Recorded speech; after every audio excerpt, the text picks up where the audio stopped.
And welcome back. Domino's still here. Domino all snuggled up on her back like a kitty cat, but she'll be back down here in a little while, I'm certain. Just trying to get her to calm down. Um, but as you can see, what the title of the video is, Top 10 Logan Moments. Moments in the movie Logan. Now, I've seen this movie as for 2 times. I'll probably try to catch it a third time. And second time, it was one of those movies that for me, the second time, it was in fact actually better for me the second time. I was able to appreciate things a lot more and was able to overlook some things a bit easier second viewing around.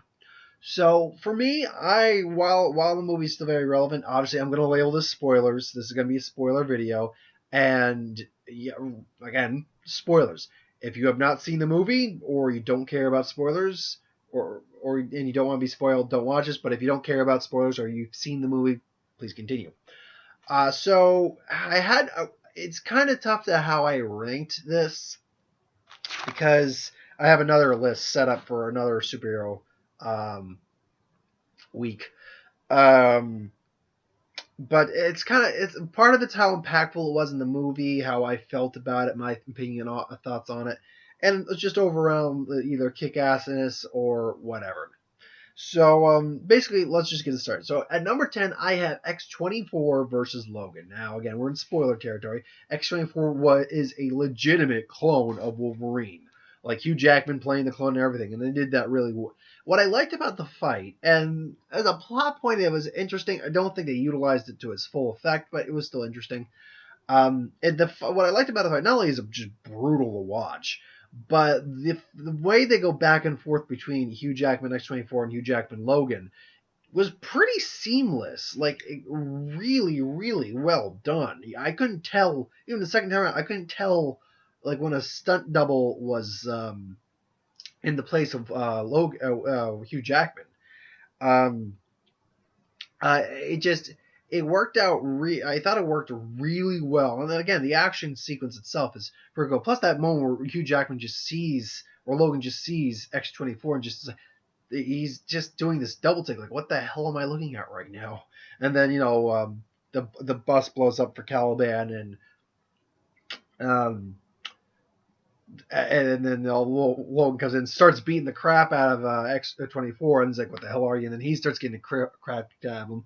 I mean, for a little while, the fight's pretty evened out, but then the minute the new Wolverine, X-24, really gets pissed off, he just starts beating the crap out of Logan, who's just not what he used to be. So overall, I mean, that was my number 10 moment. Number 9, the end of Donald Pierce. So I throughout this movie, I mean, we have Donald Pierce and we have Rice. They're the villains. The Reavers are like the main villain. The Rice comes in, kind of subserts that and other.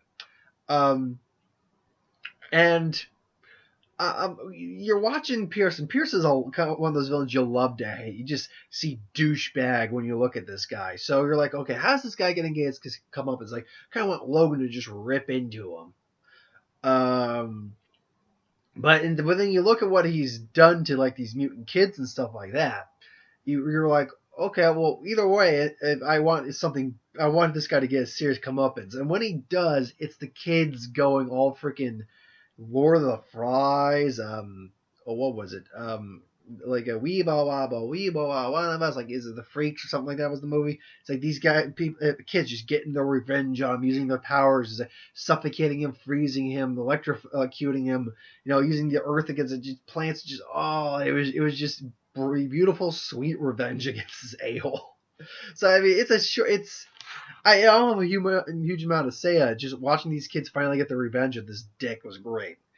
Number 8 is Beware the Light. Caliban's basically redemption. Now, throughout the movie, when we get introduced to Caliban in this, as he says, like, he's been with them for about a year trying to help Professor X and Logan. It's clear that they don't get along great, but they're also not like, they don't hate each other or anything like that. It's a strained relationship, particularly because of how Professor X currently is. With dementia and whatever's really going on with him, seizures and just terribleness.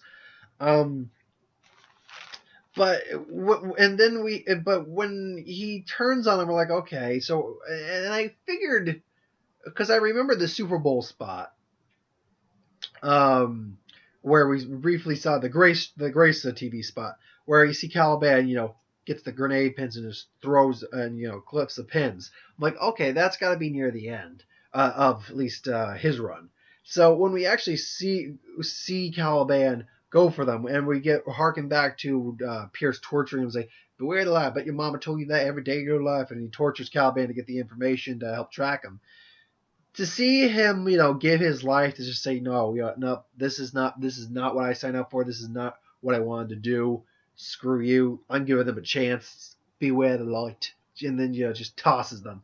Again, think things through real quickly. Throw one in the front, throw the other one a little farther so they can't really run, but whatever. It's semantics.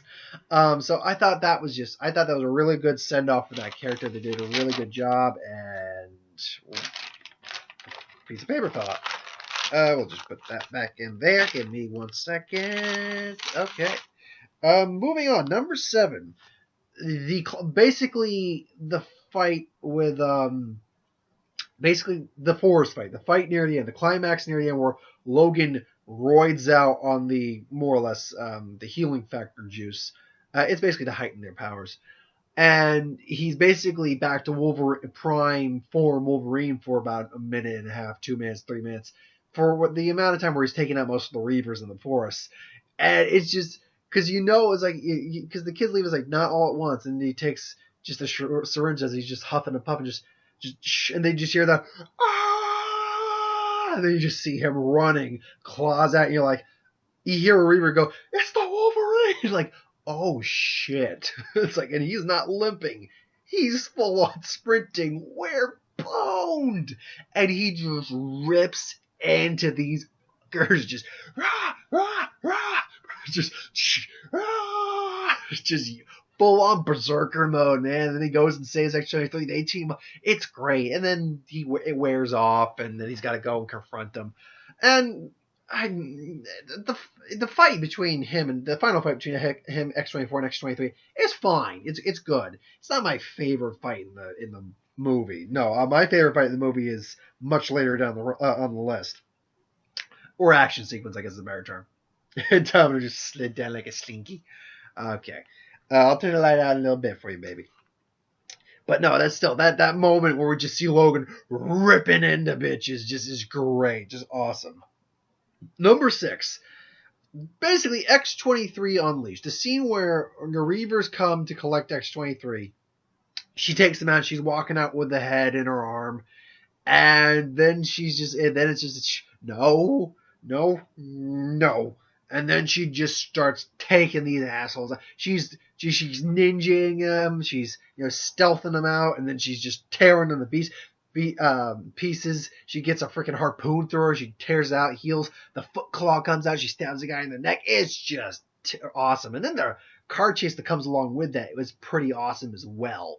So yeah, it was fantastic action sequence. A great real introduction to this character. Who is mute, who doesn't talk throughout the first half of the movie she's in. Then she's talking on and off. She's fantastic. Daphne King was great. Number 5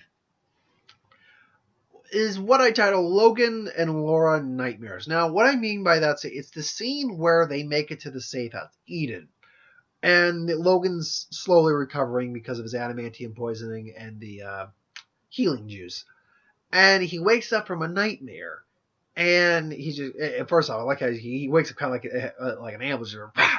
And then they have this conversation about nightmares. Like, I have nightmares too. People hurt me. He's like, mine are different. I hurt people. And then she talks about the adamantium. And then she says, I found this in yours.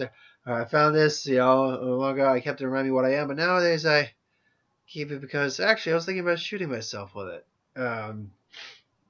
It is just this because throughout most of the movie, with the exception of a few scenes and of course the end, they have a very strained relationship. They have a couple moments like the dinner sequence, which is on the list. It's lower on the list. That they have some quiet moments where they're kind of just getting to know each other, but just having a quiet moment and just understanding each other a bit. But most of the time they're at their throats. They're arguing with each other. Logan briefly thanks her. Then she talks. She's like, "What the fuck? You could talk? What the fuck?" And this jerk's just screaming at him in Spanish, and just a lot of anger and tension between them. So to have this one genuine moment where they kind of are relating to each other on this, it's like I've heard people too, but they were bad people all the same. You're gonna have to find a way to live with that. Was just really, really good to see. It was a extremely well acted scene, just very, very emotional. Well, not extremely. Very is not the right word. There was a very strong emotional presence in that scene. It was extremely well done. I thought that was great. Number 4, the burial of Xavier. Man, oh man! I didn't put the death of Xavier on this because while it was a good scene, I admittedly he did kind of go out kind of like a punk or kind of like a bitch, but not exactly. When you really think about it, when that scene goes out, it really does work.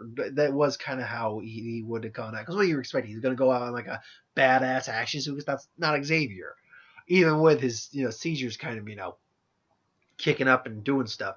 No, for me it was when we see him Logan just burying Xavier, and then he goes and then he tries to say something, and all I can say is it's on the water, and you just see him. He can't find the words. This was the one good thing left in his life from his old life. This is the one person that he truly cared about still. And not only is he gone, but I heard who was it? Was it the Real Rejects? Or was it Epic Entertainment? One of the guys I like to watch made a very holy shit, this was a uplifting, and then when you realize it, depressing moment where Xavier is in his bed and he remembers Westchester and why Logan did this, and he's like, "I'm sorry, Logan, for everything I've been doing. I finally understand you." And it turns out it's not Logan. That was something that Logan needed to hear from Charles, and he never got to hear it. That is heartbreaking and powerful and sad and moving. So when you see Logan, despite all this, Logan still loved Xavier. He really did. And you see him and Laura's trying to comfort him or hold his hand, and it's not like he shies away from himself. He's trying to find the words, and he doesn't want to do this, like, fuck this, and he just goes away from her, and then just beats the cards like, fuck, fuck, fuck. So then he passes out. Oh, that was just that's some of the best acting I've ever seen Hugh Jackman do, by the way. So a lot of the acting in this movie, Hugh Jackman's a great actor. I would. It's too early to tell, but if by, let's say, August, we haven't seen more than maybe 2 other people who might be Oscar best lead actor material for the Oscars, I firmly think Jackman deserves a nomination, and Stewart for supporting actor too. My God. But no, some of the best acting I've seen Hugh Jackman do was just in that scene alone. So yeah, that was number 4. Now we're in the top 3. Just to recap, my 10 through 4 right now is X-24 versus Logan, the first one. The end of Donald Pierce, I keep saying Donald, it's Donald Pierce. It was number 9. Number 8 was Caliban's Beware the Light, his sacrifice, his suicide, redemption. Number 7 is the Forest Fight climax, before the serum wears off for Jackman. Number 6 is X-23 cutting people up at the first time, when she's basically revealed it's X-23. Number 5 is that scene where Logan has a nightmare, and him and Laura are sharing their nightmares. Number 4 is Xavier's burial. Number 3 is the hotel action sequence where Charles is having a seizure. My God, was this so well done, so intense, so brutal, and just so amazing. Just seeing Logan, and they explained how they did this too. They was a combination of shaking the camera and having someone with a rope pull on Hugh Jackman to really give that force effect. He's just slams through the head, slams through the head, slams through the head. My God, the angles we're seeing through this. It is fantastic. Oh my God, it's still probably one of my favorite scenes in that entire movie. Anytime I go to see the movie, I've seen it twice. I'm gonna take my dad to see it. I have to take him to see it. He will love the movie. He really will. So for number 3 for me, it's the hotel action sequence. My God, was that so amazingly well done. Number 2 is the dinner sequence. Because throughout this entire movie of them on the run and this chasing, this action, this hard, gritty Western sci-fi movie where there's just so much death and depression and sadness, to have that 5-minute scene of just humanity, of them just being normal people, them sharing stories, a laugh, Logan just brings us you're talking to a guy who ran a school. It's a school for gifted special needs school. It's like, that's a great way to play. You were there. It's like, yeah, I got kicked out my first year. It's like, I'd say you're a model student, but the words would choke me. And they all just have a good laugh. And it's one of the only times you see Hugh Jackman, Wolverine, Logan, smile in the film. It's like, you know what? This is nice. I after so much shit in my life, especially over the last couple of years, I needed this. I really did. And even Charles said, this is the most perfect night I've had in years, and I don't deserve it. And jeez, man, that's just heartbreaking to watch that scene. But overall, it's just such a human moment. And even Laura's, you see her smiling in there. You see them just interacting with these people. And it's just a nice, quiet human moment that just really adds to this character. And the script is amazing. In fact, actually, I should take it back. The script is amazing in the movie, but that whole scene's actually improvised, apparently. I mean, they were given some routes to go off of, but that whole scene's really just improvised by those guys. And they've said in an interview, I'm like, I believe it. That was amazing. And they had to cut some things out, too. Like, Patrick Stewart talking, saying that Logan was married and her name was Jean and he killed her or something like that. Now, I don't know how that would have played in the movie. I think it's shot. It is. So for deleted scenes, we're probably going to get that. As well as maybe, I don't know if we'll get the actual death of the X-Men. They said that was going to be in the movie, but I don't think they filmed it. But anyway, so yeah, that's my number 2. Number 1, the death and funeral of Wolverine.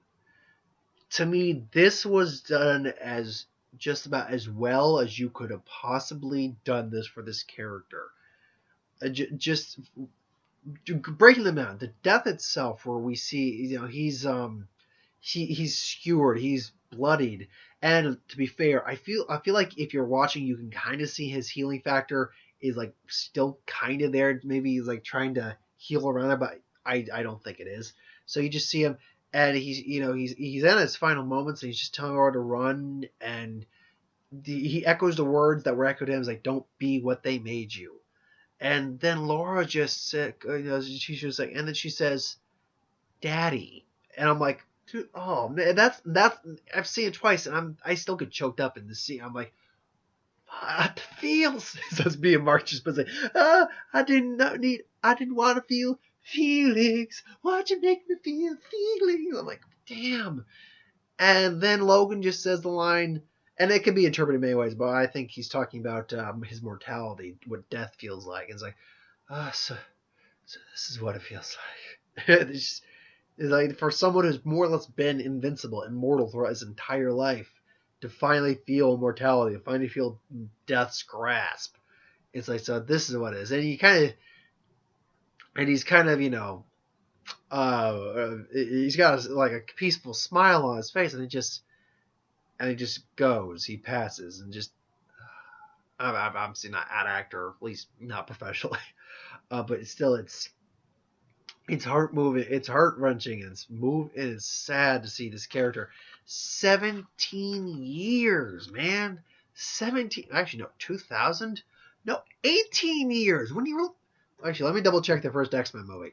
Because if